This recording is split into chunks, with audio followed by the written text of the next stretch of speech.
You're listening to the We Are Libertarians podcast network. Find all of our shows at wearelibertarians.com.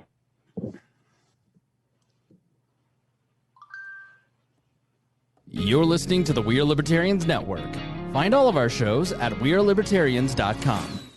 Welcome to We Are Libertarians. My name is Chris Spangle. This is another edition of The Swamp Explained, where I talk to Rob Quartel, who is a 45-year fly on the wall in Washington, D.C.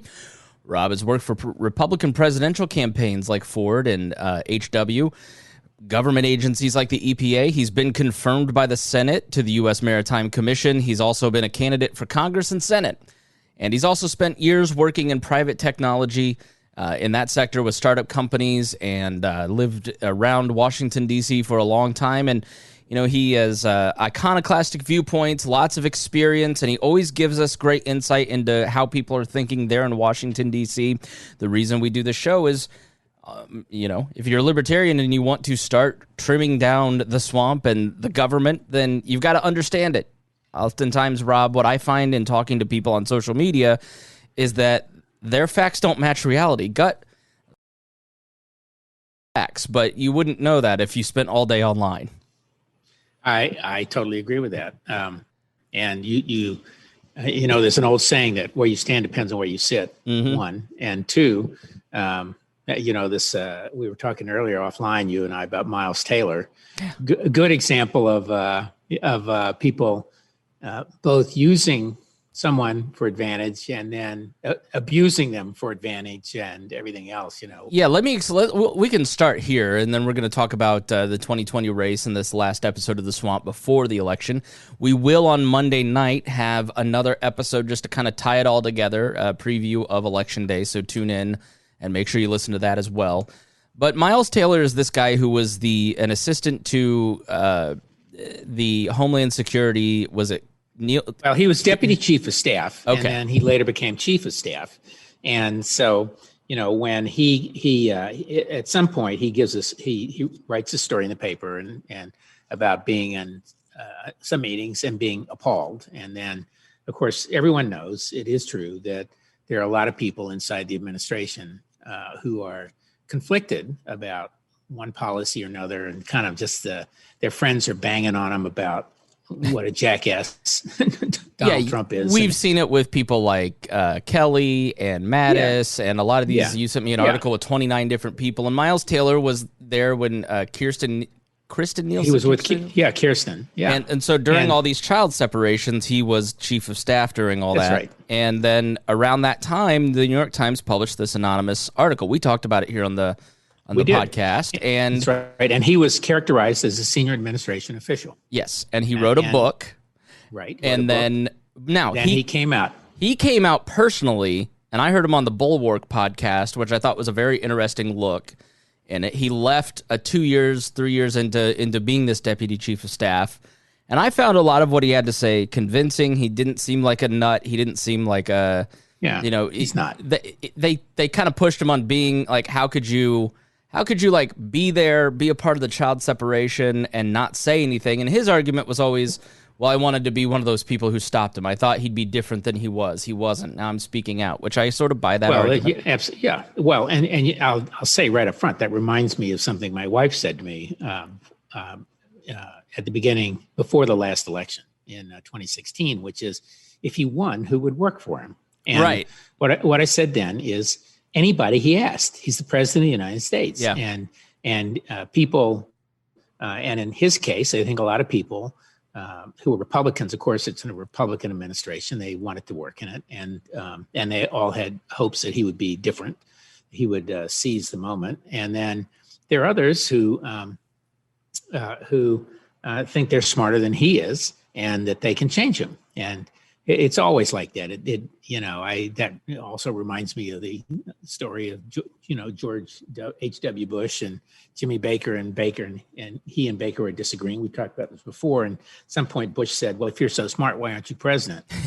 And so these are the kinds of, it's a human interaction, and people do go into government for generally positive reasons, and generally younger people go in to advance their careers. And I remember what I was like after when I was in the Ford administration. I was, 23 and 4, and later under Bush, and you really you have to kind of believe that what you're going to be able to do is good and a little independent of other stuff. So I don't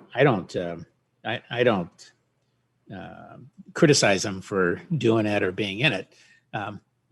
But what is interesting is in the beginning, when he did the first article, when they publish an article, they actually know, even if it's anonymous, they know who it is. Mm-hmm. And they can't, and they agree to do it on the basis of their position that something bad will happen. So obviously they knew who it was, and they have to characterize it. So when the press goes out, and they do it on background, they'll say, I just talked to a senior administration official who said blah, blah, blah, blah, blah on background. And so now they're the nattering nabobs, as Spiro Agnew used to say. And that was written by Patrick Buchanan, I think. Mm-hmm. For him, was was he really a senior administration official, and should you give him any credibility? Well, let me just say, senior administration officials are not just cabinet officials or sub-cabinet. They're people who run the agencies. So he was deputy chief of staff and then chief of staff. So by any definition, he was a senior official in the Department of Homeland Security. He obviously reported directly to the secretary and the undersecretary, but he was a senior official. And if he was a senior official there, then he was a senior administration official, and he had credibility. And he was part of this generation. Yeah, and he sat in the Oval Office. He briefed Donald Trump. So for those who don't, he said he was in on every major briefing. That would be absolutely true while he was chief of staff. Yeah, can you kind of explain what a chief of staff does at that level for those who may not be familiar with that particular role? Sure. Yeah, totally. So these are, all these agencies are huge bureaucracies, and the typical structure is you have a secretary, and then you have an undersecretary who would be like a chief operating officer in a big corporation. And then under that, you have department heads, and like so Homeland Security has ICE and Customs and Border Patrol, CBP, and they have a science director, and they have like, I've forgotten how many there are now, maybe as many as 10 or 12. And each of these is like an assistant secretary for whatever, except in the case of ICE and CBP, Customs and Immigration. They actually are commissioners, so they have a title that is somewhat like the title I had, except they're not independent. They still report up the chain of command through the undersecretary, and sometimes they're deputy secretaries. And by the way, kind of the old rule in Washington is the longer your title, the lower you are. So like the special assistant to the deputy undersecretary of whatever, that kind of stuff. It means you are a no one. But the chief of staff, they all have someone to kind of run the office policy side. So you have a policy shop and someone who's an assistant secretary for that. But someone has to be there and really kind of coordinate everything that goes on. The secretary's schedule, who he sees, his speeches. Often they're in charge of speech writing. They frequently have they are the last guy to have control over who sees them and who gets in and out. So a chief of staff can be a very, very powerful position in an agency. And I had one, and even on a small staff, you want someone who you turn around to and say, take care of this.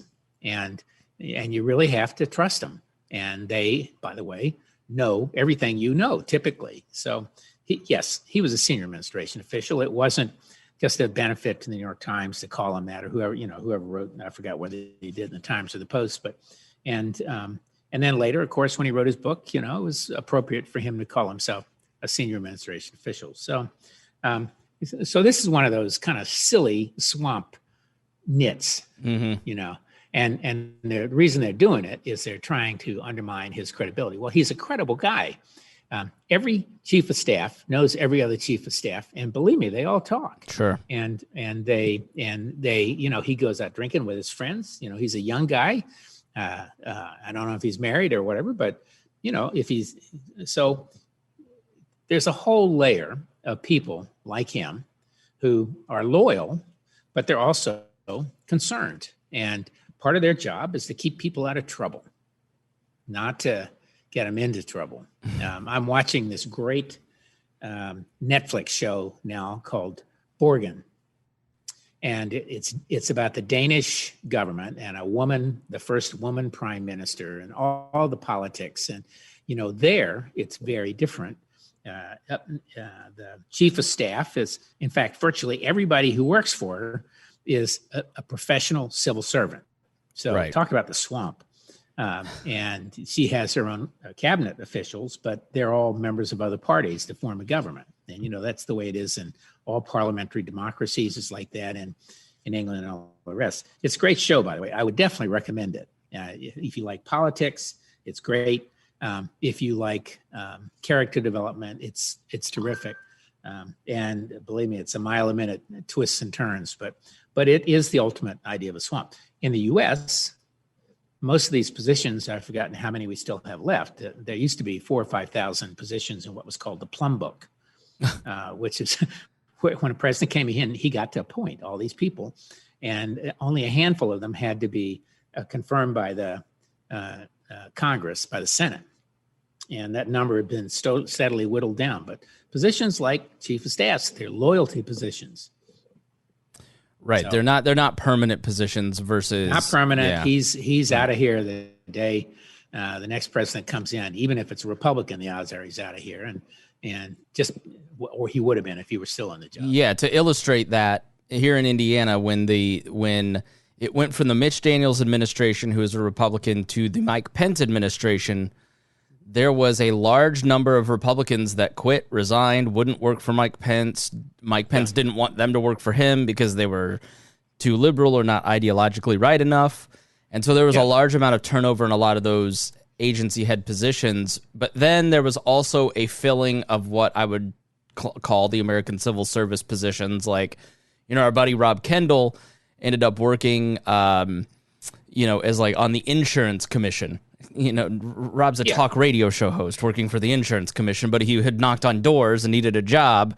And so the Pence administration appointed him to the insurance commission. So, there's jobs like that, but he could have had that job for 20 years had he wanted to stay in it. There is a large... Well, and there are a lot of things like that in government, and the other phenomenon you see, and this is where the swamp really becomes swampy, is administrations. Basically, you may be a political appointee, but what you do is you want to burrow in if you want to stay, because nothing like getting your 20 years in a pension and when you get out. And some people just like it. I must say I probably have 20 friends who burrowed in, way back, all the way as far back as probably Ford, 40 years ago. And certainly some from the first Bush, and certainly many from the second Bush. And I know others from all the administration. They burrow in and become civil servants. And so. Yeah, I know a lot of center-right people won't look at a John Bolton interview or a Miles Taylor interview, or I forget the lady who is also part of this speaking out about the administration. But if you read the young woman. Yeah, if you read these books, if you listen in these interviews, you get a great education. Like when he talked to the Bulwark podcast, Bolton gave you a great explanation of the rise of a career of a civil servant like John Bolton and all the places he worked and how he had moved up the ladder and who he had talked to and how these meetings run. Like, you really do. Exposing yourself to the information does not mean that you're going to end up agreeing with, liking for, or wanting to vote the same way as John Bolton. It's just information that you take in. Although Bolton, I think Bolton has largely been in political positions, certainly for the last 20 years, right? Yeah. So, and many start as a civil servant. You start on a campaign and then you get appointed. And of course, this is the crux of this. We talk about the swamp. What is the swamp? I meant to do a little research and see who first, called it the swamp. And the next time we get together, maybe I'll have that. But the swamp is, sometimes people think of it as the professionals who are there for 10, 20, 30 years, come thick or thin, Republican or Democrat. Sometimes it's not the civil service, it's the lobbyists who have similar careers through the thick and thin, and the yin and yang of all these administrations, and sometimes they mean the money that they throw around, and sometimes they mean the politicians. So the swamp has all sorts of layers of professionals.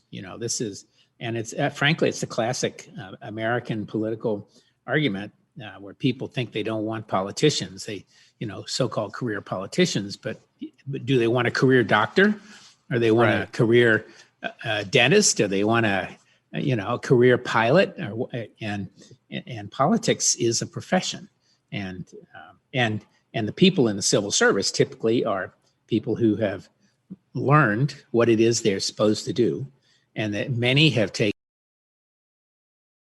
write about this, and they go through professional societies just like other people in other professions, and they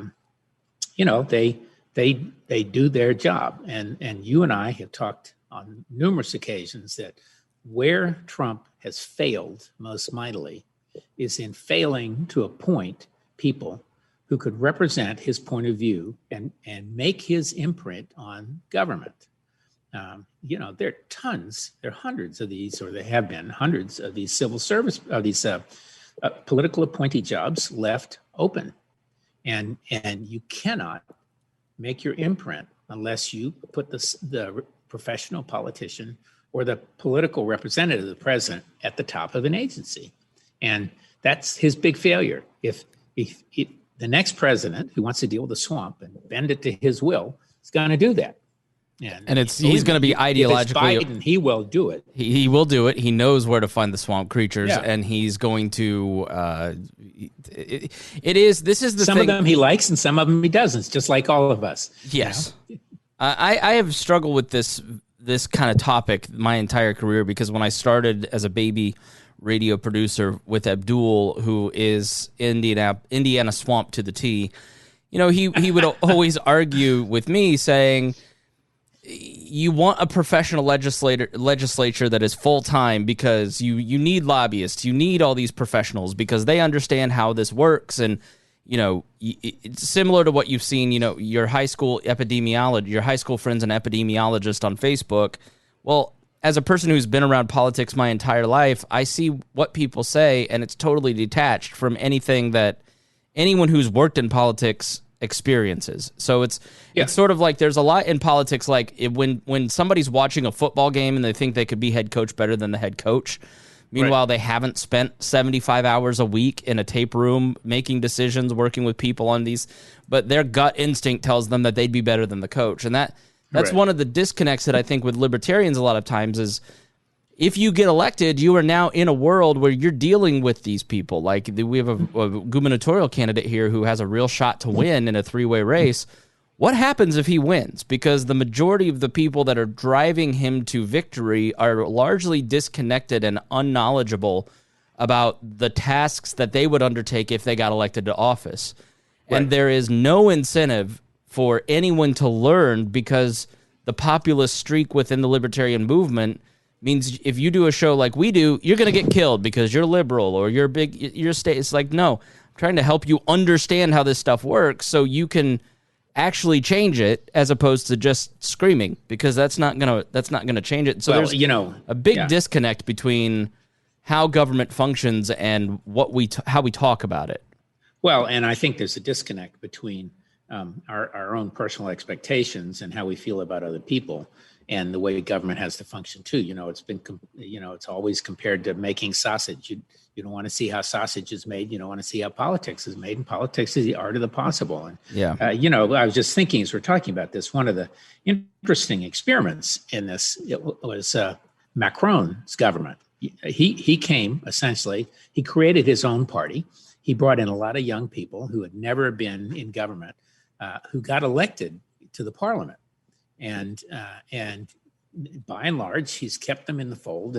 But that starts to be nibbled away at the edges as they find out they have to make this compromise or that compromise. And of course, he's gone up and down in the popular polls and all that. But he is a living experiment in bringing in people who've never been involved in government into the legislature. So, and it's hard. it would be nice if you had some regular replacement. You and I both know that in the Congress, some 90+% of the congressmen are reelected. The number who change is you can count them on one or two hands every election, unless you have one of these major cycle, blowout kind of election, and where you lose 20, 30 seats and all that. But it doesn't happen very often. Did you see The Swamp on HBO? It was a documentary about Matt Gaetz and Thomas Massie, and it was a great illustration. Like I give the benefit of the doubt to MAGA land in them saying they want to drain the swamp, and a guy like Matt Gaetz, you find him so much more likable as a regular human being instead of a screaming mouthpiece on cable news, and he's lying to people because that's what the people want. That's what they want to hear. But I think he genuinely believes in reform to kind of drain the swamp, but he's willing to play the game and bamboozle people. But then you look at Thomas Massie, who's not, and he's not willing to do the work that he hates, and he's always in trouble with his caucus.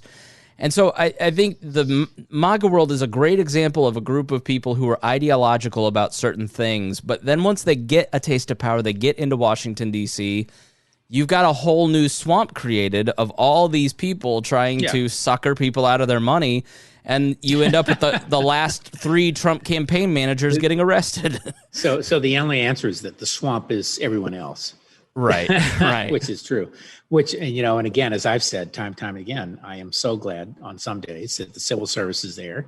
They get out the Social Security checks and the Medicare payments, and they make sure the defense programs function, and the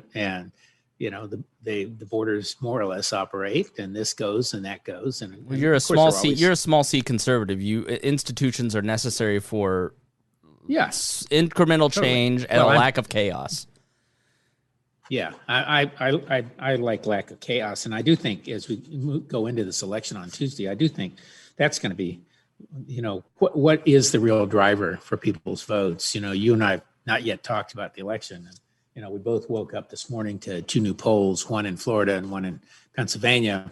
As I was saying to you earlier, the Washington Post says Biden leads slightly in Pennsylvania, with Florida toss-up polls show, well, it's only like a half a point difference in who leads where. Yeah. So it should have said Biden leads marginally in Pennsylvania, Trump leads marginally in Florida. Yeah. Still some interesting undecideds in some of these places. I think that I'm having a hard time for the first time kind of calling an election. My instinct is that, yesterday, before this poll came out, I thought, well, Florida was gradually moving into Biden's camp. Now, and this morning I'm thinking, well, maybe not.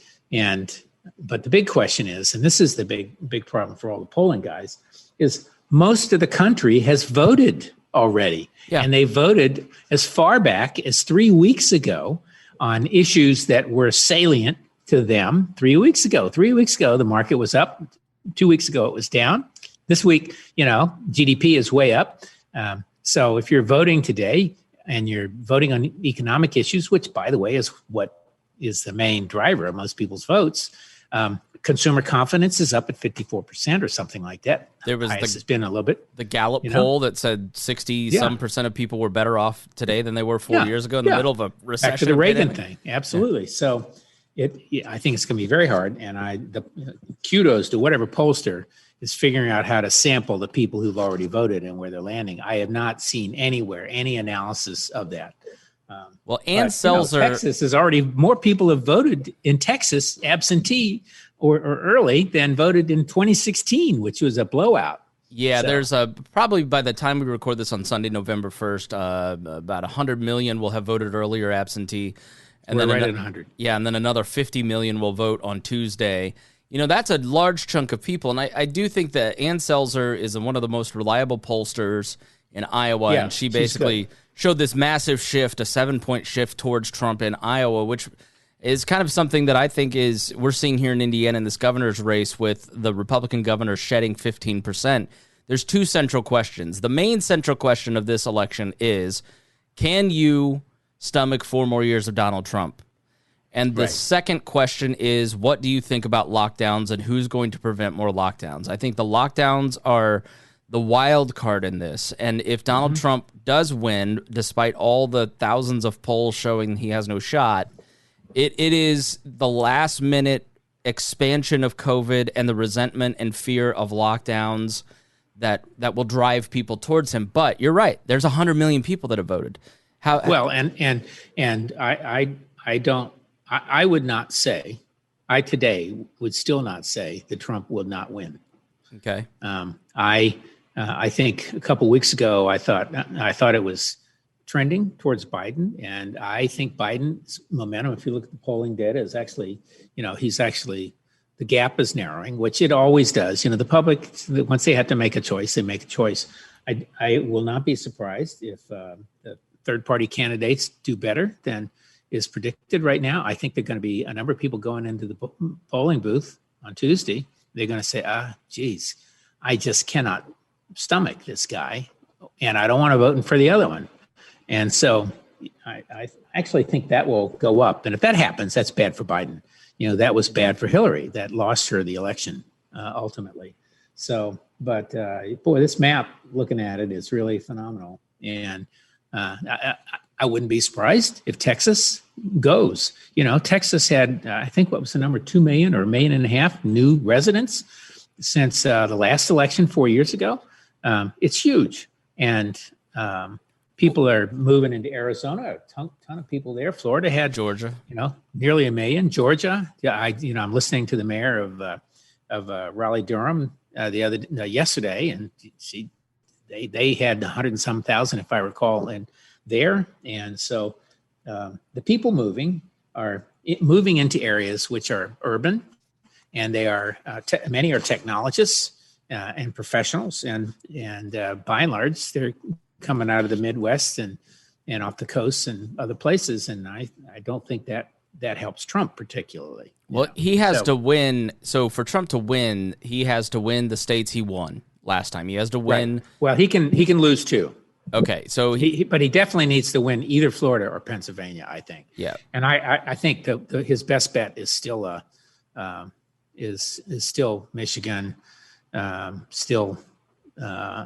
Today I'd say Florida. Wouldn't be surprised on Pennsylvania. I think Pennsylvania seems to be narrowing.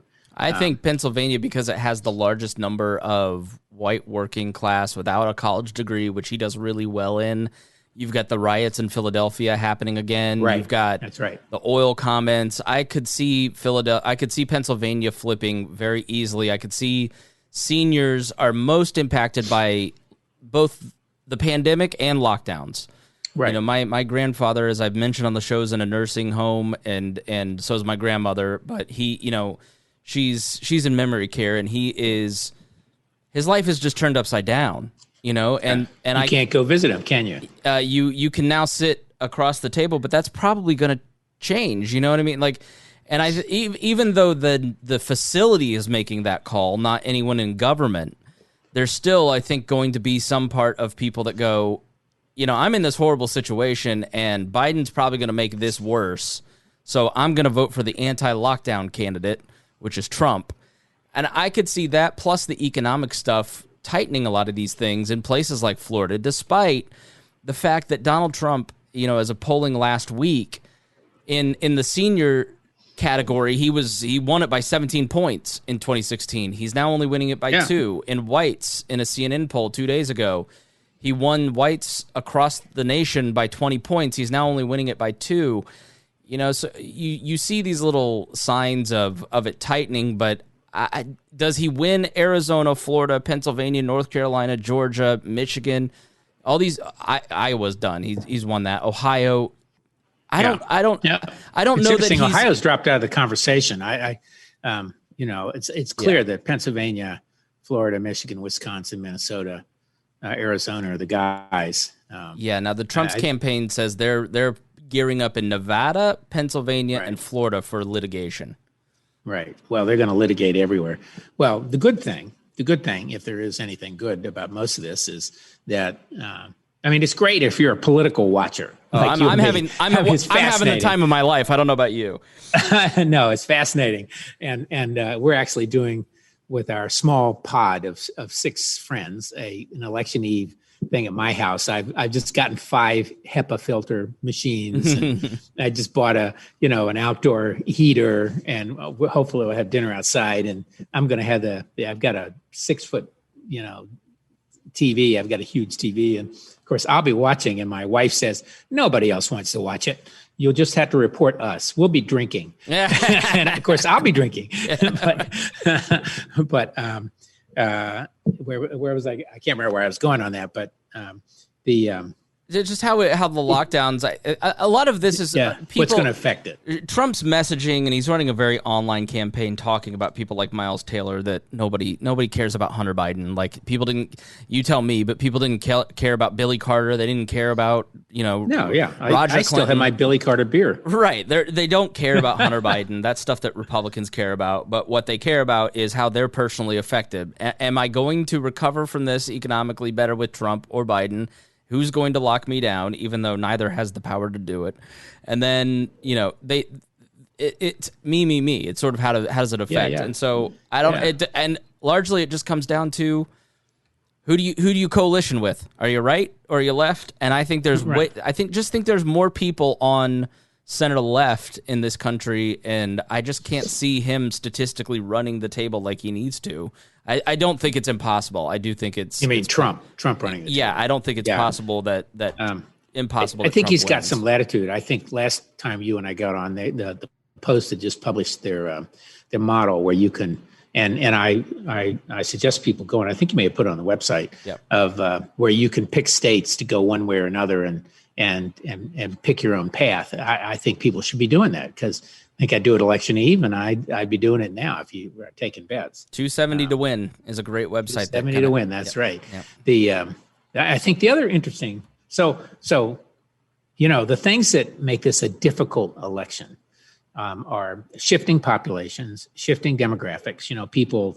Many people think of Latinos as a single-minded entity, but you have Cuban Americans who tend to vote Republican, although they're less Republican than they used to be. You have in Florida, I think it's the largest Puerto Rican population in anywhere, including Puerto Rico or New York, in North and Central Florida, and they tend to vote Democratic, although less so now. As they become more business centric. The Venezuelan population there is really big now. The Venezuelan population doesn't typically vote, but they're noisy in Florida. You have Salvadorians who've been there a long time who do vote.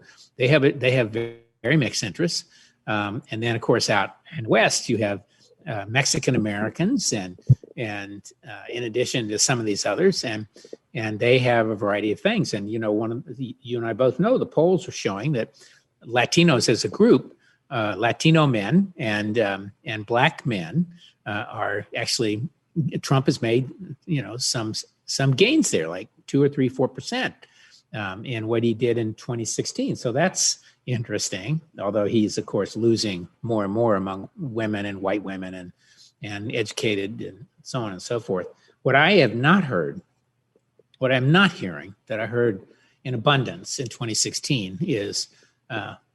I've said my brother, for example, began the election by saying, I would never vote for Trump. He's a lifelong Republican like me. And he ended the election with, I would never vote for Hillary. So, Trump managed to make it about Hillary more than about himself. And I am not hearing a similar thing now, although Trump is banging on Biden and the Democrats as socialists and communists, which has some salience, to the Cuban community, but not as much as it used to. We're under the 5th generation of Cubans here. Yeah. And my friends who in that community, by and large, are much more liberal than their parents, and they are further away. Although, I think some of them have they're now trying to grab their roots back, and some of them don't speak Spanish anymore. And they want their kids to do that, and so it's very interesting. I think when all is said and done, though, I would give a slight edge to Biden. I think based on the early vote, I guess I would probably say Trump will probably not win Florida, but it will be called early because Florida has been counting ballots. If I recall correctly, I think North Carolina has been counting ballots. North Carolina is going to be very interesting. I think the race with Lindsey Graham is going to be a nail biter. I think, and we have a bunch of Senate races like that. Unfortunately, I think Susan Collins is going to lose. One of the ill effects of this kind of polarization is that the moderates, the centrists in both parties, end up being kicked out. So it gets harder and harder to actually get anything done in Washington and in the swamp, if you want to call it. Tom Cottons of the world, who is a brilliant guy, but he's an uncompromising, guy. And so looking at this, I hope it's terrible. I hate Tom Cotton. I think Tom Cotton and Josh Hawley are the worst. I do too. I had high hopes, but I think they're the worst. I like Ben Sass in Nebraska, but I think he's lost his determination, notwithstanding his reaction. The other, we talked about it last time, so it's gonna be hard. There's a great website called isidewith.com where you can kind of see who you coalition with the best, and you take this quiz. And I am, as most libertarians ought to be, they're on the opposite end of big government liberalism, active intervention into the economy, and intervention across the seas. I don't see any difference between Tom Cotton, Josh Hawley, and Hillary Clinton. They may say, "Oh, we're for limited government," but they're basically on that same spectrum as Joe Biden and Hillary Clinton in terms of the government can do good things for you, and it's all about intervening in personal and military lives. But so when you look at the Senate race, the Senate map, you've got Senate doesn't look good for Republicans. It started out looking good, and you touched on it. It started. Yeah, I agree with that. You had in 2016 Donald Trump promising things, and we always talk about how the public loves free stuff, right? You were going to get a wall, you were going to get Supreme Court justices, you were going to Mexicans were going to pay for it, right? You know what you're getting this time is you're going to get 4 more years of outrage at the people that personally offend Donald Trump. He's going to hate on Leslie Stahl. He's going to hate on. There's not really much in terms of for those independent voters. If you are in that 43% of the country that lives for outrage at hypocrisy, then Donald Trump's your guy. But what do you do with that other 57%? You've got to do something to kind of break out of that. And he's dragging the Senate. There's no reason that John Cornyn in Texas and Montana and the 2 seats in Georgia and Tom Tillis in North Carolina, they shouldn't be in play, but they're in play because the top of the ticket has no real closing message. They've never really defined Joe Biden in any way.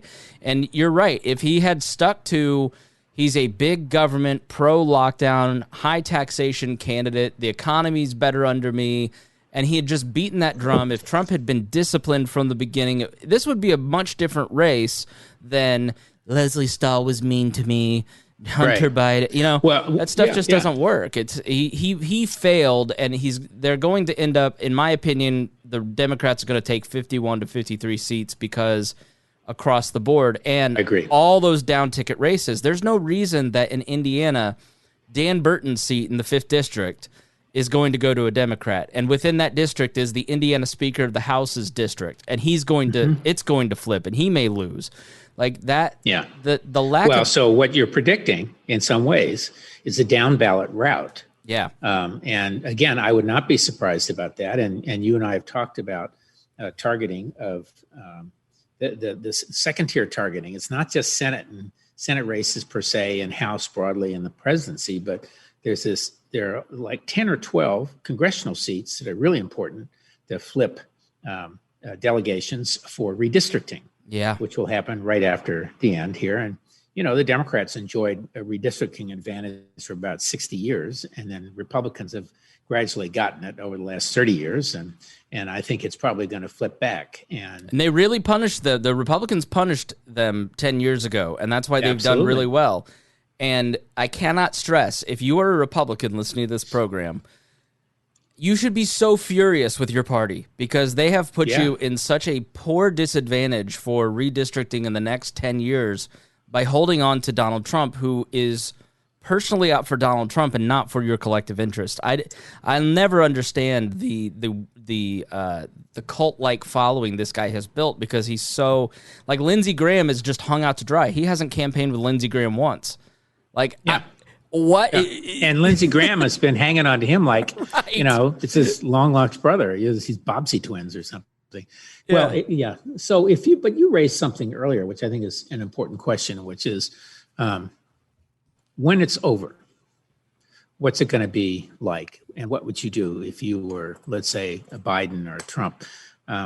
First of all, I don't think it's going to be like, if Biden loses, I don't think it's going to be like 2016, where you had just this fervor, particularly among many women, for Hillary Clinton.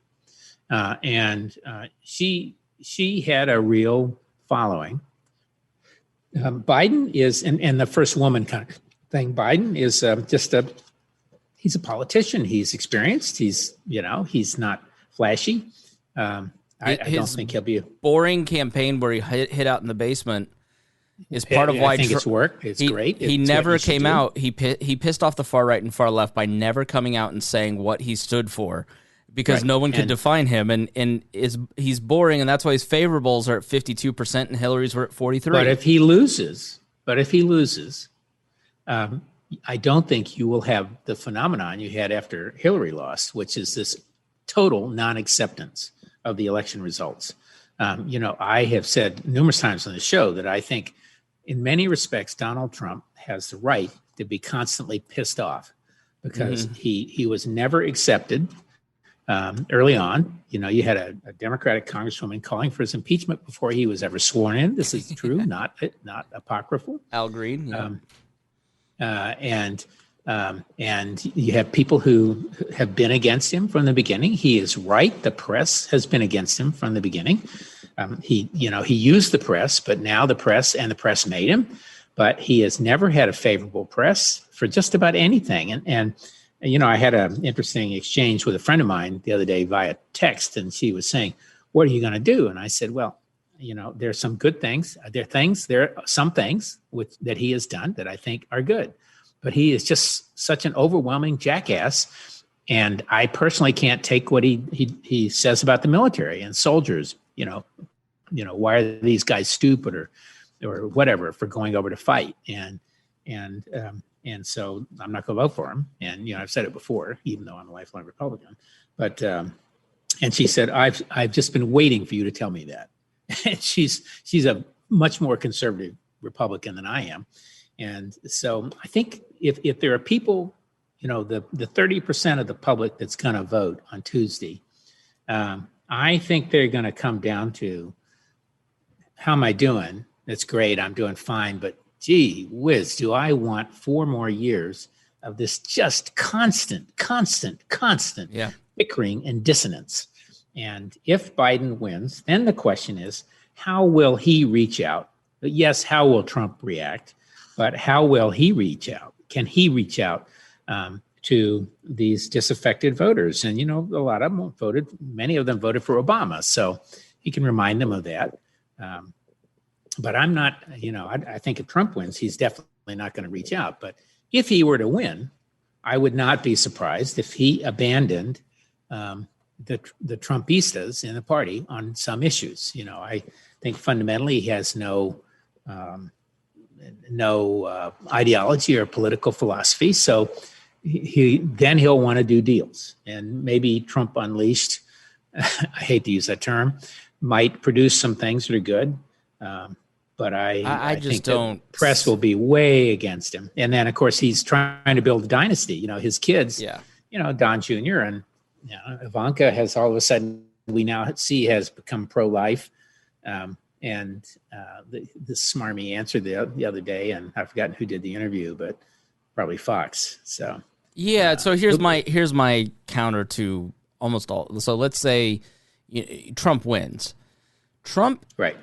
As Jonah Goldberg pointed out, and I would kind of put you and I in kind of the center right bulwark dispatch kind of crowd, and that's why we have an aversion to Donald Trump. but we definitely aren't pro-Biden, like in the way that Right. those guys are because of basically big government liberalism and interventionism. But, Right. You're right that Trump never got a fair shake, and I think he has every right to be upset about that. But he never helped himself. And I treat Donald Trump like I would treat any other human being. I don't see him as supernatural. He had the opportunity. Now, I'm not arguing for this as a policy point of view. I'm saying this is what Bannon proposed. Do an infrastructure bill as your first act. Build a bridge, a coalition. Spend money in every district. So for 4 years, you fly in there and go, "I built you that bridge." But his instinct was to continue to fight the Russiagate stuff, to litigate that, and he Streisand affected all that into an existence, and finally gave them something to impeach him on. He didn't by focusing on that solely, he hurt himself. I don't think that condition is going to change. Day one, if he wins, they're going to try and impeach him on something else, and he's going to give it to him because he can't.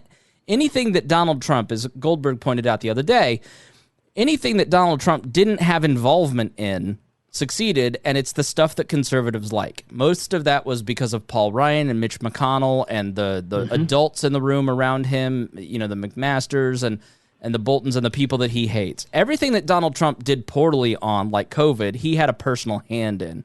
And so now, who is going to go work for him in a second term? You're not going to get adults. You're going to get grifters. You're going to get people like the guy that just got ushered out of, that we talked about, that was doing all these weird streams, and, all the best to his health. But you're not going to get effective people in a second term. You're just going to get more of what Donald Trump wants, which is you talking about Donald Trump. Which, and if Joe Biden wins, Joe Biden for a brief period will have 60% of this country kind of go, like they did with Donald Trump, I'm going to give you a chance. Let's just see how he does as president. But the second he rolls out some big environmental policy or big healthcare policy or whatever, you're going to have Tea Party 2.0. You're going to have a realignment. You're also going to have internecine warfare there. Yeah, absolutely. I think when you look at Joe Biden as president, he's going to be a lame duck from day one. He's going to be attacked by all the wings of his party because they want the 2024 nomination. You're going to have them eating each other. You're going to have the Republicans eating each other. Trump winning is only going to probably divide the party and will kill off the libertarian streak in the Republicans. So I'm not as panicked about a Biden presidency because I see it as disruptive as a Trump presidency in a lot of ways. I would give you that. I agree with all that. And by the way, the infrastructure bill, I don't disagree with anything you said.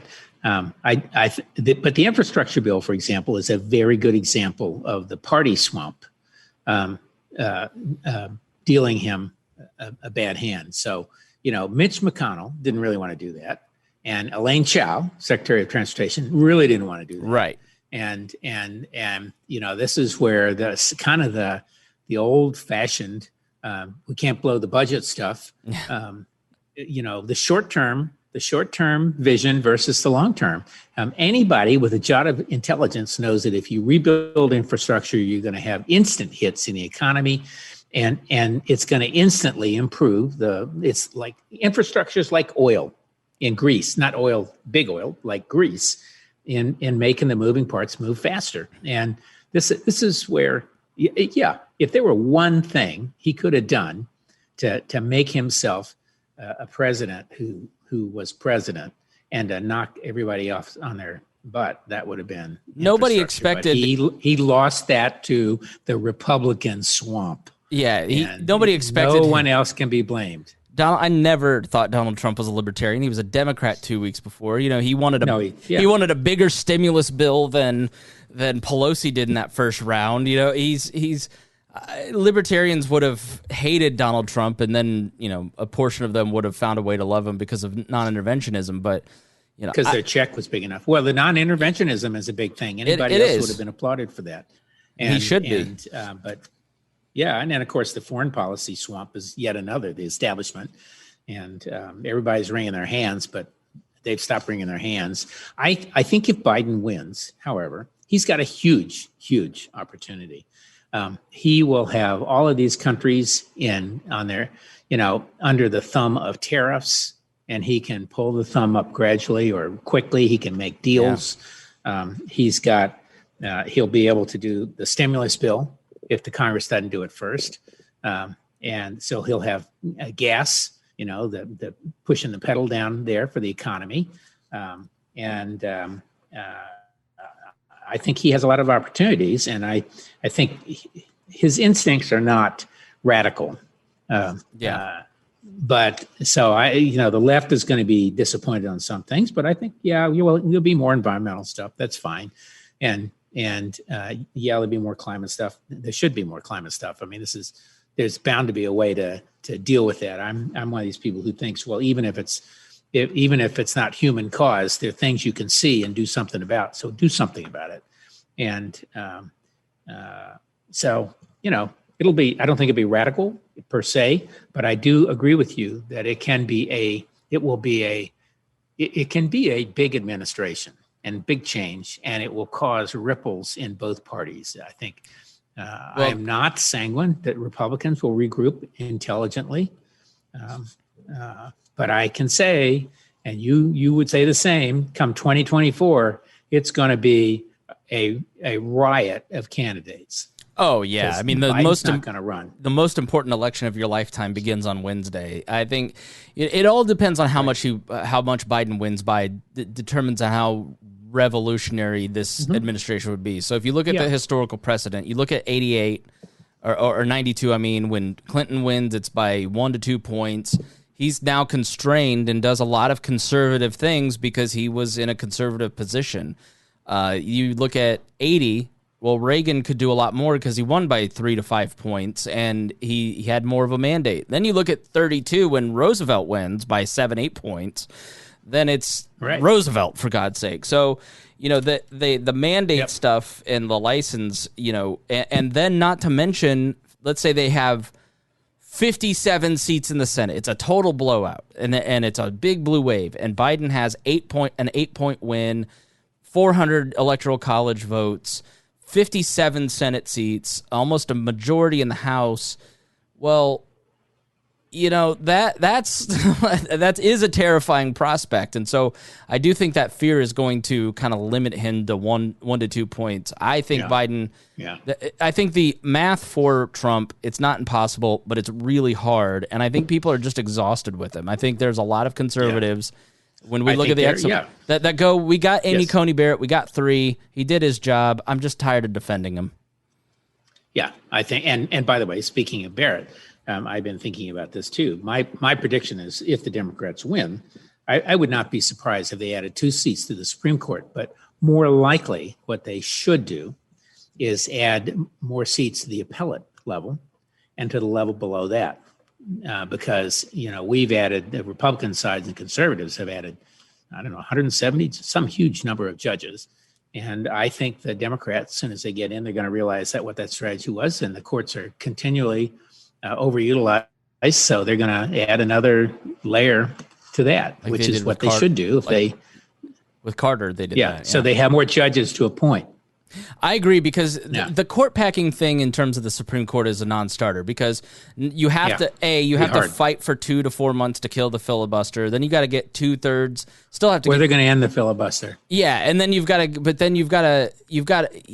basically a 2 long year fight, and you're going to suck up all the oxygen that keeps you from doing anything that you promised that you were going to do. Nobody's run on it. Nobody's saying that they're going to do this. It's just kind of a liberal scare tactic. That I don't, conservative scare tactic too. Like I don't see the court packing thing happening because there's like why you don't see the Supreme Court packing. Right. Happening. I think your scenario is much more likely. That makes a lot more sense. Right. Yeah, and that's sort of out of sight, out of mind. By the way, so this is the caravan of 2020. Like as soon as the election is over, the caravan disappeared. So will court packing. Well, so it's ticking towards us, isn't it? I know. I'm sort of sad that it's going to disappear. It's been a lot of fun. What a crazy year!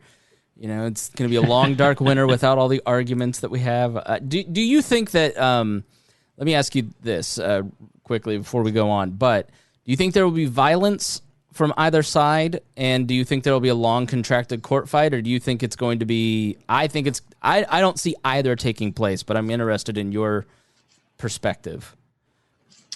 I thought Florida was more likely to be very clear than I think it is now. Right now, I am not sure Florida is going to be clear. Although, if the polling now is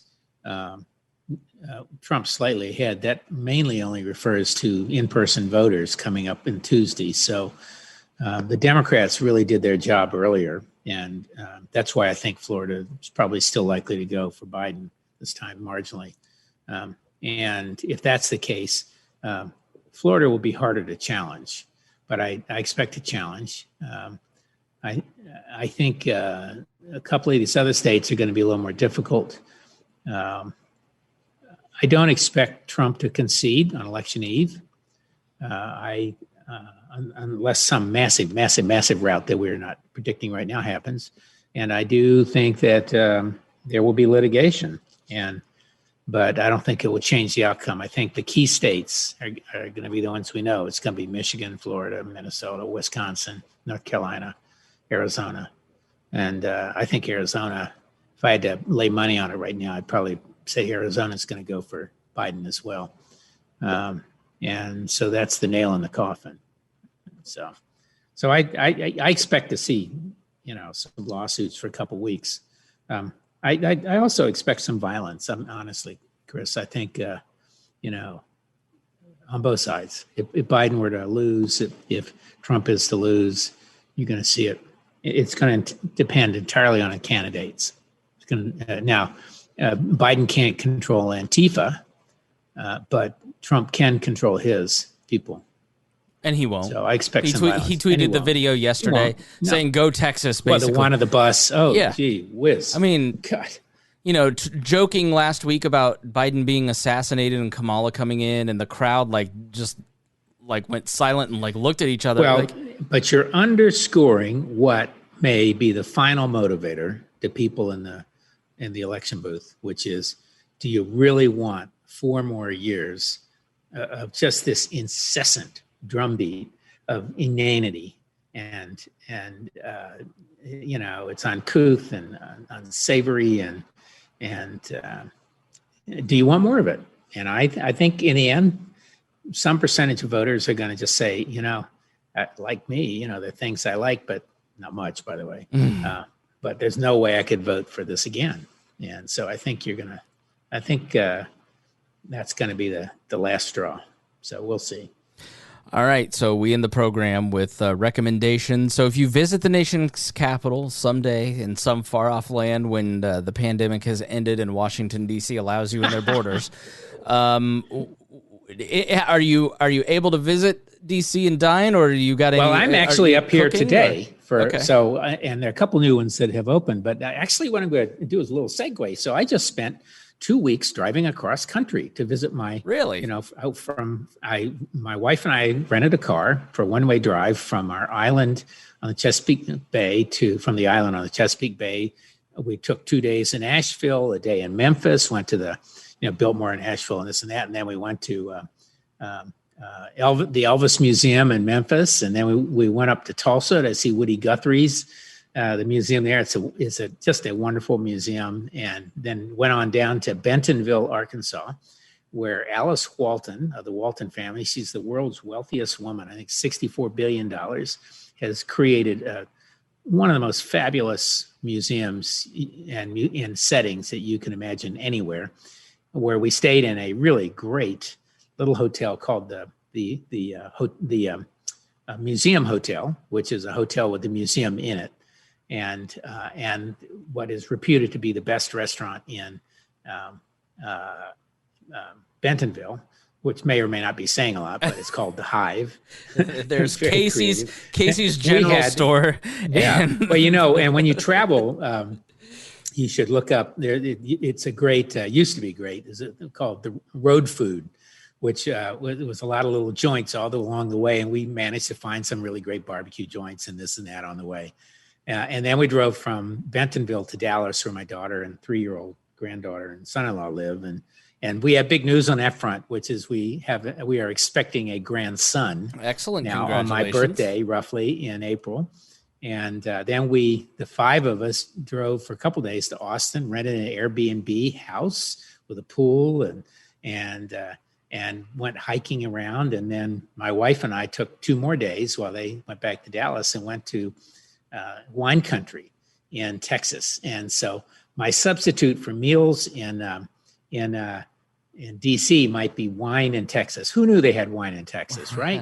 And they have the massive wine growing area in the valley is what they call it, and then they bring grapes in from other places. But we went to a number of terrific, small wineries. I did a study of wineries and wine back at the beginning of this year, and what we discovered, which probably some people knew already, is that about 85% of all wineries in this country sell about 85% of all of their wine within 50 miles of where the winery is sited. So they are entertainment experiences rather than, for the fabulousness of the wine. And but one vineyard that we went to where they grow their own, and it's a guy who went to Rice University, where I went, and his sister who went to Stanford, and they have a family winery that was started in, I think, about 1999. Their parents retired and decided to do it. He was an ex-IBM,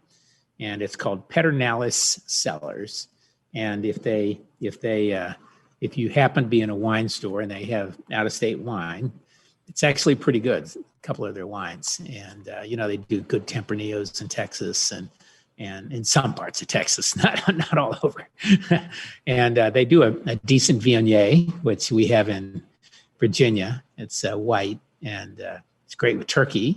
And of course, we're all getting ready for Thanksgiving and trying to figure out how to deal with that, COVIDly, in a way that we are all safe. We're telling everybody they have to have a COVID test before they come.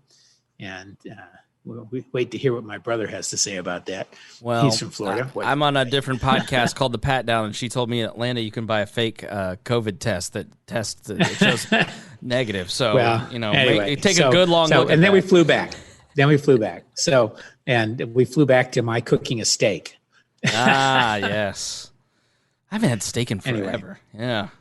Steak, yeah. Well, you should do that sometime. I love steak. All right. Well, thank you so much for being here, Rob. Yeah. So this is going to be interesting with a cleanup after the election. You were one of the first things you told me. You bragged about you being one of the few people predicting a Trump win. I mean, you're very declarative on that last election. Do you want to make one final declaration? I think Biden will win. Okay, but Trump's going to give everybody a scare. All right, if you're an anti-Trumper, yeah. I would say that's probably about right. All right. Well, thank you so much for joining us. So if anybody wants to bet me a cocktail, I'll do a cocktail. Thank you for joining us here on We Are Libertarians. Yeah. We will see you again in a couple days. And please share this episode if you got something out of it. Recommendations are the lifeblood of a podcast, so we appreciate it. Thank you so much for joining us, and we'll talk to you soon.